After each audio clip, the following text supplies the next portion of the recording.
Ce voleur a réussi à dérober un tableau de millions sans que personne ne s'en aperçoive. On parle de l'un des plus grands mystères de l'histoire de l'art.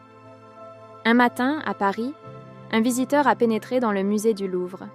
Il a traversé les salles, admirant des chefs-d'œuvre, mais son but était tout autre. Ce jour-là, un tableau de Léonard de Vinci, le portrait de Mona Lisa, a mystérieusement disparu. Personne n'a remarqué son absence pendant plus de 2 ans. Le voleur avait planifié son coup à la perfection. Il a profité d'un week-end prolongé pour se glisser dans le musée, masqué. Il a utilisé une clé fabriquée à partir d'un modèle ancien. La première surprise est que ce voleur n'était pas un criminel de carrière, mais un simple artisan, passionné d'art. Sa motivation, réveiller les consciences sur l'absence de protection des œuvres d'art. Il a dissimulé le tableau dans sa maison pendant des années, échappant à la vigilance de la police.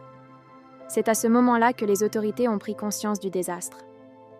Jamais auparavant un vol audacieux n'avait été commis dans un musée aussi prestigieux. Finalement, la vérité a éclaté au grand jour.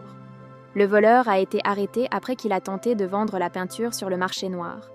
Les médias ont alors révélé que des millions d'euros sont dépensés chaque année pour la sécurité des œuvres, mais le musée avait négligé des mesures essentielles. Le grand choc? L'histoire de cet homme a redonné vie à des débats sur la protection des trésors artistiques à travers le monde.